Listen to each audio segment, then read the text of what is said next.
Hello guys, स्वागत है आपका सिटीजन सी चैनल पर। और आज आप देखने वाले हो 2017 में आई हॉरर एंथोलॉजी डबल एक्स का ब्रेकडाउन, जिसमें 4 टेल्स हैं और चारों के डायरेक्टर फीमेल्स हैं।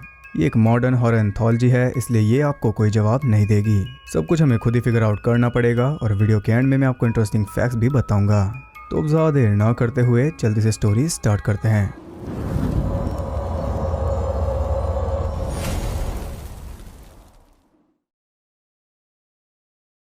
पहले टेल का नाम है द बॉक्स। इसकी राइटर और डायरेक्टर हैं जो वेंका वुकॉविक और स्टोरी है जैक कैचम की। ये कहानी है सूजन की, जो कि अपने 2 बच्चे डैनी और जैनी के साथ ट्रेन में जा रही थी। उनके पास एक आदमी बैठा था जिसके हाथ में एक रेड बॉक्स था। डैनी उससे पूछता है कि बॉक्स में क्या है। वो कहता है कि प्रेजेंट। तब डैनी पूछता है कि क्या मैं देख सकता हूँ। उसकी मॉम गुस्सा करती है, लेकिन उस आदमी को कोई परेशानी नहीं थी। वो डैनी को अंदर की एक झलक दिखाता है और तभी वो थोड़ा सुन्न हो गया था। घर जाकर वो दोनों डैनी से पूछते हैं कि आखिर बॉक्स में था क्या। वो कहता है कि नथिंग। तो वो सब खाना खाने बैठ जाते हैं अपने डैड रॉबर्ट के साथ। जैनी तो अच्छे से खा रही थी, लेकिन डैनी चुपचाप बैठा था। वो कहता है कि मुझे भूख नहीं लग रही। ये कहकर वो वहाँ से चला जाता है। वो सब भी इसे ज़्यादा सीरियस नहीं लेते, क्योंकि इसमें कोई बड़ी बात नहीं है। बाद में वो सब एक साथ बैठकर मूवी देख रहे थे और सब कुछ एकदम नॉर्मल था। डैनी भी पूरा एंजॉय कर रहा था। यहाँ पर वो देख रहे हैं night of the living dead. ये लाइन आप कहीं भी सुनो तो समझ जाना कि night of the living dead का रेफरेंस है, और ये बहुत ज़्यादा सुनने को मिलता है हर एक तरह की मूवी में। खैर, अगली सुबह डैनी ब्रेकफास्ट नहीं करता और वो लंच लिए बिना ही स्कूल जा रहा था। तब सुसन ज़बरदस्ती उसे लंच देती है, लेकिन वो उसे बिना छुए वापस ले आता है। रात को भी वो खाना नहीं खाता। अब उसके डैड को चिंता हो रही थी। वो सूजन से इसके बारे में बात करता है, लेकिन सूजन जरा भी चिंता में नहीं थी। वो कहता है कि हमें डॉक्टर से कंसल्ट करना चाहिए, लेकिन सूजन मना कर देती है। अगली रात वो उसका फेवरेट खाना उसके सामने रखते हैं, जो कि स्पैगेटी, लेकिन वो उसे भी नहीं छूता। आज लगातार तीसरा दिन है, उसने कुछ भी नहीं खाया, जबकि जेनी अपनी पूरी डाइट ले रही है। उसे बुखार भी नहीं है, ना ही कोई और प्रॉब्लम है, सिर्फ उसे भूख नहीं लग रही, और सूजन के लिए ये एकदम नॉर्मल है। अगली रात वो उसे पिज्जा देते हैं, जिसे वो कभी मना नहीं करता, लेकिन आज उसने वो भी नहीं छुआ। बाकी सब तो आराम से ठूस रहे थे, बस रॉबर्ट ही चिंता में था। प्यार से बहुत समझा लिया, इसलिए अब वो उतर आता है सख्त रास्ते पर, लेकिन इसका कोई फायदा नहीं होता। डैनी भी रो रहा था, जेनी भी, और उसका डैड भी। नॉर्मल थी सिर्फ सूजन, जैसे उसे कोई खास फर्क पड़ ही नहीं रहा। वो डैनी को सोने भेज देती है, और उसके बाद भी वो खा रही थी। अगले दिन वो डैनी को लेकर जाते हैं डॉक्टर के पास। यहाँ जेनी हेलबॉय कॉमिक पढ़ रही है और साथ में खा भी रही है। डॉक्टर देखता है कि डैनी को कोई भी प्रॉब्लम नहीं है, लेकिन उसका 2.5 किलो वजन कम हो चुका है, क्योंकि 5 दिन से उसने कुछ भी नहीं खाया, और अगर यही हाल रहा तो आगे जाकर हालात और ज्यादा बिगड़ जाएंगे। डॉक्टर से समझाता है कि खाओगे नहीं तो मर जाओगे, लेकिन ये तो वो पहले से जानता है। डॉक्टर उसके पेरेंट्स को एक थेरेपिस्ट रिकमेंड करता है, क्योंकि उसका मानना है कि डैनी को इमोशनल प्रॉब्लम है। घर जाकर पूरी फैमिली खाना खा रही थी सिवाय डैनी के। अब सोने से पहले सूजन स्मोकिंग के लिए जा रही थी, तभी वो देखती है कि दोनों बच्चे आपस में कुछ बात कर रहे थे। वो उनसे पूछते हैं कि तुम क्या बात कर रहे हो, तो वो कहते हैं नथिंग। लगता है कि डैनी ने जेनी को बता दिया कि उस बॉक्स में क्या था, तभी वो भी सुन है। सूजन उससे पूछती है कि क्या हुआ, तो वो कहती है नथिंग। अगली सुबह वो भी ब्रेकफास्ट नहीं करती, और इस रात वो भी डाइनिंग टेबल से गायब थी, क्योंकि उसे भी भूख नहीं लग रही। ये सुनकर रॉबर्ट और ज्यादा परेशान हो चुका था, जबकि सूजन अब भी आराम से खा रही है। यहाँ तंग आकर रॉबर्ट बोल ही देता है कि हमारे बच्चे भूखे मर रहे हैं, फिर भी तुम कैसे खा सकती हो। ये कहकर वो भी चला जाता है, लेकिन सूजन तो भी खा रही है, भले ही गुस्से में। रॉबर्ट सीधा जाता है डैनी के पास, और इस बार वो अकेले में उससे पूछता है कि आखिर प्रॉब्लम क्या है। डैनी उसके कान में कुछ बताता है, और अब वो भी सुन हो गया। ये सब सूजन भी देख रही है। बाद में वो रॉबर्ट से पूछती है कि डैनी ने क्या बताया, तो गैस करो वो क्या कहता है। नथिंग। रॉबर्ट की नींद उड़ गई थी, लेकिन सूजन सो जाती है। अचानक रात को उसकी आंख खुलती है, तो वो खुद को पाती है डाइनिंग टेबल पर, जहाँ उसकी फैमिली उसका मांस उतार कर खा रही थी। हर कोई एकदम खुश था, यहाँ तक कि सूजन भी, क्योंकि फाइनली उसके बच्चों ने कुछ तो खाया। खैर, ये बस एक बुरा सपना था। ऐसे ही क्रिसमस आ जाता है, और वो सब अपने अपने प्रेजेंट खोल रहे थे। उनमें है चॉकलेट और कपड़े। दोनों इनके काम नहीं आएंगे, क्योंकि चॉकलेट ये खाएंगे नहीं, और कपड़े इन्हें फिट नहीं आएंगे, क्योंकि तीनों बहुत ज्यादा कमजोर हो चुके हैं, जैसा कि आप देख ही सकते हो। डैनी को तो कुछ दिनों में बायोलॉजी की क्लास में लटकाया जाएगा। खैर, वो अपनी मॉम को गिफ्ट देता है, जो कि था रेड बॉक्स में, और उसे देखकर सूजन को याद आया कि उस दिन ट्रेन में क्या हुआ था। उसके बाद से ही डैनी की भूख गायब हो गई। वो डैनी से पूछते है कि उस बॉक्स में क्या था। वो कहता है कि नथिंग। Of course. इस जवाब से वो सेटिस्फाई नहीं थी। क्या सच में वो बॉक्स खाली था? खैर, कुछ दिन बाद इसकी पूरी फैमिली हॉस्पिटल में एडमिट हो जाती है। अब इनके बचने का कोई चांस नहीं। हॉस्पिटल जाने के लिए सूजन डेली ट्रेन में सफर करती थी, इस होप में कि उसे वो आदमी मिल जाएगा और वो उससे पूछेगी कि आखिर बॉक्स में क्या था। लेकिन वो आदमी अब तक उसे नहीं मिला, जबकि उसकी फैमिली खत्म हो गई। वो तीनों मर गए। सबसे पहले मरा डैनी 17 जनवरी को, उसके बाद जैनी 3 फेब को और आखिर में रॉबर्ट 27 फेब को। ये अब भी उस आदमी को ढूंढ रही है। इसे पता करना है कि डैनी ऐसा क्या जानता था जो उसने बाकी दोनों को बताया और तीनों ही मर गए। इसे लगता है कि अब यही एक रास्ता है अपनी फैमिली के पास जाने का। हालांकि जब वो इसके पास थे तब इसे खाने से फुर्सत नहीं थी। अब ये रोज सफर कर रही है, इंग्लिश और हिंदी दोनों वाला, यानी कि अब भी भूखी है। इसे भूख है जवाबों की, सच जानने की। इसी के साथ ये टेल एंड हो जाती है। अब आप सबके मन में सवाल होगा कि आखिर उस बॉक्स में क्या था। इसका जवाब है नथिंग। यही जवाब हमें मिला है तो इसी के अराउंड थ्योरी बनाकर हमें खुद को समझाना पड़ेगा। तो बॉक्स में देखकर डैनी नथिंग का मतलब समझ गया था, यानी कि हमारा कुछ भी नहीं है। उसने सारी मोह माया छोड़ दी थी, अपना फेवरेट खाना भी। यही बात उसने आगे पास ऑन की तो उसकी बहन और डैड भी रियलिटी से परिचित हो गए, लेकिन उसकी मां मोह माया में फंसी रही। इसलिए आखिर में उसे इतना दुख झेलना पड़ा क्योंकि उसकी फैमिली नहीं रही, और जब फैमिली थी तब उसने कोई खास ध्यान उन पे नहीं दिया, न ही जानना चाहा कि उनके साथ आखिर हो क्या रहा है। ये मेटाफोर है रियल लाइफ का। हम सब भी अपनी अपनी लाइफ में बिजी हैं। पूरी फैमिली एक ही घर में रहती है, फिर भी एक साथ नहीं रहती। इस बात का अंदाजा हमें काफी बाद में जाकर लगता है। तो ये कुछ थ्योरी मैं बना पाया। हालांकि जैक कैचम की ओरिजिनल स्टोरी मैंने नहीं पढ़ी, शायद उसमें बताया हो कि बॉक्स में क्या था, लेकिन जहां तक मुझे लगता है उसमें भी नहीं बताया होगा। सेकंड टेल का नाम है द बर्थडे पार्टी। इसकी राइटर है रॉक्सन बेंजामिन और एनी क्लार्क, और डायरेक्टर है एनी क्लार्क। ये कहानी है मैरी की, जिसकी बेटी लूसी का आज बर्थडे है और उसने एक बड़ी सी बर्थडे पार्टी रखी है। घर में वो, उसकी बेटी और नैनी कार्ला है। इसका हस्बैंड डेविड घर पर नहीं है, जबकि कार्ला का कहना है कि डेविड की कार बाहर खड़ी है। मैरी की कार्ला के साथ जरा भी नहीं बनती, ये उसकी सौतन के बराबर है। वो डेविड के ऑफिस में जाती है तो देखती है कि डेविड तो सच में वहीं पर मौजूद है, लेकिन उसके पास जाने पर उसे पता चलता है कि वो डेड है। अभी वो कुछ भी प्रोसेस नहीं कर पाई थी कि तभी वहां पर आ जाती है लूसी, जिसने अपनी कॉस्ट्यूम गंदी कर ली थी। मैरी उसे एक नई कॉस्ट्यूम बनाकर देती है और उसके सामने तो वो एकदम शांत थी, लेकिन उसके जाते ही मैरी के आंसू नहीं रुकते। अब वो खुशी मनाए या मातम। डेविड एक अल्कोहलिक था। चेक करने पर मैरी को पता चलता है कि वो पिल्स के ओवरडोज से मर गया। वो डिसाइड करते हैं कि लूसी के बर्थडे को खराब नहीं होने देगी, क्योंकि फिर जिंदगी भर लूसी को यही याद रहेगा।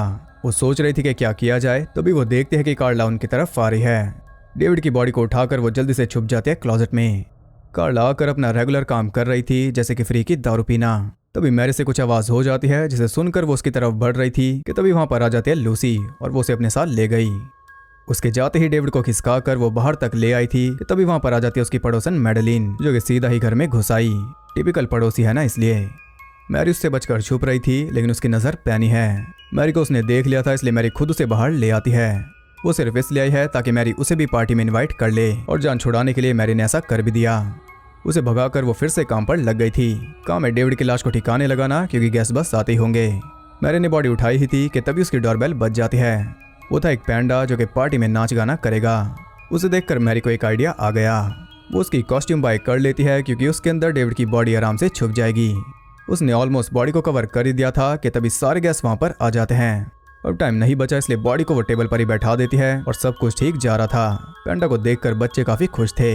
तभी कार्ला केक लेकर आती है और उसका हाथ लगने से वो केक पर ही गिर गया। तब वो उसका मास्क हटाती है और डेविड को मरा हुआ देखकर हर एक के होश उड़ गए थे। गानों की जगह चीखों की आवाजें आ रही थी। इसी के साथ ये टेल एंड हो जाती है। अब आप कहोगे कि इसमें हॉरर क्या था, तो ये तो आप लूसी से पूछो, जिसके 7th बर्थडे में पैंडा के अंदर उसके डैड की लाश थी। मैरी ने बहुत ट्राई किया कि लूसी का बर्थडे खराब ना हो, लेकिन इस बर्थडे ने उसे परमानेंट इमोशनल डैमेज दे दिया। जब भी उसका बर्थडे आएगा ये सीन उसके दिमाग में आएगा ही। थर्ड टेल का नाम है डोंट फॉल। इसकी राइटर और डायरेक्टर हैं रॉक्सन बेंजामिन। ये कहानी है 4 दोस्तों की जो कि रेगिस्तान में घूमने गए थे। पॉल, उसकी बहन ग्रेचन, जेस और जे। हम देखते हैं कि ग्रेचन को हाइट का डर है। ऐसे ही घूमते हुए उन्हें कुछ ऐसा मिल जाता है जिसे देखकर वो सब काफी खुश थे। वो एक एंशिएंट केव पेंटिंग थी, जिसे देखकर खुश होना तो नहीं बनता, क्योंकि ऐसा लग रहा है जैसे उसमें कोई इविल स्पिरिट दिखाई है जो इंसानी बॉडी पर कब्जा करके इंसानों को मारती है, और वो पेंटिंग बनाई है ब्लड से। खैर रात को वो सब वहीं पर कैंपिंग कर रहे थे। पॉल ग्रेचन के साथ एक घटिया सा मजाक करता है, इसलिए वो चली जाती है सोने। लेकिन रात को अचानक उसकी आंख खुलती है और वो खुद को पाती है उस चट्टान पर जहाँ वो पेंटिंग थी। वहां पर और भी पेंटिंग्स थी जिनमें एक भयानक सा क्रिएचर दिखाया गया था। ग्रेचन पूरी तरह हैरान थी कि तभी एक क्रिएचर आकर उस पर अटैक कर देता है, और ये वही पेंटिंग वाला क्रिएचर है। उसने ग्रेचन की बॉडी पर कब्जा कर लिया, कह सकते हैं कि उसकी खाल पहन ली। उसकी चीखें सुनकर जे उसके पास जाता है, लेकिन उसका हाल देखकर वो वापस भाग आया। वो जल्दी से वहां से निकल रहा था कि तभी पॉल देख लेता है अपनी बहन को। उसे लेने वो बाहर जाता है, लेकिन कुछ ही देर में वापस अंदर आ जाता है, वो भी डेड। और वो क्रिएचर उनकी आरवी पर चढ़ गया था। जस्ट तो बाहर निकल जाती है, फंस जाता है जे, या वो भी मारा गया। भागते भागते जैसे क्लिफ से नीचे गिर जाती है, जिस वजह से उसके पैर की हड्डी टूट गई, यानी कि वो भाग नहीं सकती, और अगर भाग नहीं सकती तो मरना तय है। क्रीचर उसे भी मार देता है और इसी के साथ ये टेल भी एंड हो जाती है। No happy ending. इस टेल में कुछ भी बताने लायक नहीं है, बस यही है कि अनजानी जगहों पर कई राज दफन है। फोर्थ टेल का नाम है हर ओनली लिविंग सन। इसकी राइटर और डायरेक्टर हैं कैरिन कुजामा। ये कहानी है कोरा की, जो कि प्रेग्नेंट है और कोई उसके पीछे पड़ा है, इसलिए वो शहर छोड़कर भाग जाती है। सीन शिफ्ट होता है सीधा 18 साल बाद। कोरा अपने बेटे एंडी के साथ रहती है, जो कि कल 18 साल का हो जाएगा। हम देखते हैं कि एंडी थोड़ा ईविल है, उसके काम काफी वियर्ड हैं, जो कि कोरा को भी हजम नहीं होते। कोरा के मुताबिक इसका डैड एक हॉलीवुड स्टार है जिसने कोरा को छोड़ दिया था। एंडी चला जाता है अपने स्कूल और आज कोरा को भी इसके प्रिंसिपल ने बुलाया है। उसके जाने के बाद कोरा देखती है कि उसने एक गिलहरी को चीर फाड़ कर पेड़ पर लटका रखा था। कोरा भी निकल रही थी कि तभी वहां पर आ जाता है उनका सालों पुराना मेलमैन। ये कोरा को लाइक करता है, लेकिन कोरा नहीं करती। स्कूल पहुंचकर उसे पता चलता है कि एंडी ने एक लड़की के नाखून उखाड़ दिए। उस लड़की की मॉम काफी गुस्सा थी क्योंकि प्रिंसिपल कोई एक्शन नहीं ले रही। वो एंडी को फेवर कर रही है, जबकि गलती भी उसी की है। एंडी को पनिश करने के बजाय उसने लड़की को ही 1 हफ्ते के लिए छुट्टी दे दी। इससे तो कोरा भी हैरान है। वो कहते हैं कि एंडी को पनिश करो, नहीं तो वो ऐसा करता रहेगा। लेकिन प्रिंसिपल की बातों से लग रहा है कि वो एंडी से कुछ ज्यादा इंप्रेस है। उसके हिसाब से वो सबसे स्पेशल है और वो दुनिया को बदलेगा। घर जाकर उसे एंडी का नोट मिलता है जिसमें लिखा था कि आज रात मैं घर नहीं आऊंगा। वो उसके लिए केक तैयार करती है और सो जाती है। उसे एंडी के ही सपने आ रहे थे, कैसे वो पैदा हुआ था, सब उसे एंजल कहते थे। वो उठकर बाथरूम में जाती है तो वहाँ एंडी पहले से मौजूद था। वो काफी गुस्से में था और बाथरूम में हर जगह खून पड़ा हुआ था। अगली सुबह कोरा केक लेकर बैठी थी, लेकिन एंडी ये कहकर निकल जाता है कि रात को मेरा वेट मत करना। उसके जाने के बाद कोरा सारे खून को साफ करती है। वो बाहर कपड़े सुखा रही थी, तभी वहां पर आ जाता है वो मेलमैन। कोरा उसे बताती है कि एंडी को कुछ हो रहा है, वो बदल रहा है। मेलमैन कहता है कि आज का दिन बहुत खास है, आज एंडी का असली फादर उसे लेने आएगा। कोरा कहती है कि उसका डैड एक हॉलीवुड स्टार है, वो यहाँ नहीं आएगा। तब वो कहता है कि स्टार वो तभी बना जब उसने तुम्हें ऑफर किया। यानी कि यहाँ बात चल रही है कल्ट की। असल में एंडी सेटन का बेटा है और वो आज 18 साल का हो चुका है, इसलिए सेटन उसे लेने आएगा। उसके फादर ने किसी सीक्रेट सोसाइटी से डील की थी जो सेटन की पूजा करते हैं और पिछले 18 सालों से वही सोसाइटी इनके ऊपर निगरानी रख रही थी। ये मेलमैन और प्रिंसिपल उसी के मेंबर हैं। इनका वेट आज पूरा होगा। कोरी जाकर एंडी के रूम को चेक कर रही थी। वहां पर उसे एक बॉक्स मिलता है जिसमें काफी अजीब सामान था और उस लड़की के नाखून भी थे। जब कोरा इस समय बिजी थी तभी एंडी वापस घर आ जाता है। वो जल्दी से उसके रूम में ही छुप जाती है और देखती है कि उसके पैर पंजों में बदल रहे हैं। कोरा उससे बात करती है तो वो बताता है कि आज एक लेडी मेरे पास आई थी जिसे मैं नहीं जानता, लेकिन वो मुझे जानती थी। उसने बताया कि वो मेरे फादर को जानती है और मैं उनका इकलौता जिंदा बेटा हूँ। ये बात कर रहा है सेटन की, जिसकी पावर्स इसके अंदर आ रही हैं और ये बदलता जा रहा है। ये पावर्स एंडी को पसंद आ रही हैं और कोरा को बचपन से इसी बात की चिंता थी। वो कोरा को अपने सामने झुका देता है, तभी सेटन भी वहां पर आ जाता है उसे लेने, लेकिन कोरा उसे पकड़ लेती है। वो उसे जाने नहीं देगी। वो एंडी को समझा रही थी कि सेटन तुम्हें फोर्स नहीं कर सकता, चॉइस तुम्हारी है और तुम्हें वो रास्ता नहीं चुनना। एंडी भी समझ गया था कि उसकी मॉम सही है। 18 सालों तक ये इसे पालती रही, तो अब इसका डैड कहाँ था जिसके पीछे लगकर ये जाना चाहता है। वो कहता है कि मैं कहीं भी नहीं जाऊंगा।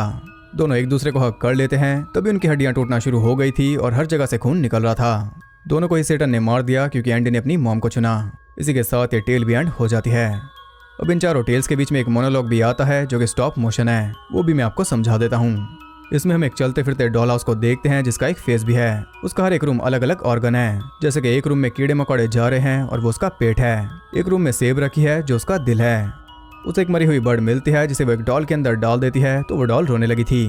तब उसे निकाल कर वो ले जाती एक बेहोश गर्ल के पास जिसकी चेस्ट पर एक डोर था। बर्ड को वो उसके अंदर डाल देती है और तभी वो जिंदा हो गई थी। ये थी पूरी एनिमेशन जो बहुत क्रीपी है।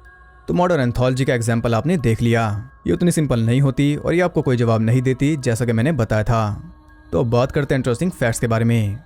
इसका बजट था $2 मिलियन और उसने कमाए थे $55,486, बहुत ही कम। द बॉक्स इकलौती टेल है जो किसी और स्टोरी पर बेस्ड है, बाकी तीनों टेल्स ओरिजिनल स्टोरीज हैं। फिल्म का टाइटल XX रेफरेंस है XX क्रोमोसोम्स का, जो कि मिलकर एक फीमेल बनाते हैं। ये इसलिए रखा गया क्योंकि इस फिल्म को फीमेल्स ने ही बनाया है और ये फिल्म बनाई ही इसलिए गई ताकि फीमेल फिल्म मेकर्स को आगे लाया जा सके, क्योंकि हॉरर जॉनरा में फीमेल डायरेक्टर्स ना के बराबर हैं। डैनी एल्फमैन की taxidermy cat Frisky second tale में दिखाई दी। ये डायरेक्टोरियल डेब्यू है जो वैंका वुकोविक का और साथ में एनी क्लार्क का, जो कि असल में एक अमेरिकन सिंगर है। उन्हें जाना जाता है सेंट विंसेंट के नाम से। इस मूवी के लिए उन्होंने अपना रियल नेम यूज किया। एनी को हॉरर मूवी से डर लगता है, इसलिए उनकी story the birthday party horror के बजाय ब्लैक कॉमेडी है। पहले इसमें 6 डायरेक्टर्स होने वाली थी, लेकिन बाद में सिर्फ 2 रह गई। बाकी 2 को भी बाद में ऐड किया गया, तब जाकर 4 हुई। एंटोनिया बर्ड भी एक टेल को डायरेक्ट करने वाली थी, लेकिन उनकी डेथ हो गई। ये फिल्म उन्हें समर्पित है। जो पैंडा गाने आया था वो थे जो स्वामबर्ग। लास्ट टेल का प्लॉट एक री इमेजिनिंग है उन इवेंट्स की जो रोजमेरीज बेबी के बाद हुए होंगे। अगर आपने फिल्म देखी है तो आप समझ गए होंगे। तो ये थे इंटरेस्टिंग फैक्ट्स, आई होप आपको पसंद आए होंगे। अगर आपको ये वीडियो और मेरा एफर्ट पसंद आए तो उसे एक लाइक जरूर करना, वो बहुत जरूरी है मोटिवेशन के लिए। और साथ ही आप कमेंट करके बताओ कि कौन सी टेल आपको सबसे बेस्ट लगी या किसका कॉन्सेप्ट सबसे यूनिक था। मेरे हिसाब से तो सबसे ज्यादा मिस्टीरियस थी पहले वाली टेल। आप भी कमेंट करके जरूर बताना। साथ ही ऐसी और इंटरेस्टिंग वीडियोस देखते रहने के लिए चैनल को सब्सक्राइब करके बेल नोटिफिकेशन कॉल पर सेट कर लो ताकि सही टाइम पर नोटिफिकेशन आपको लेने आ जाए।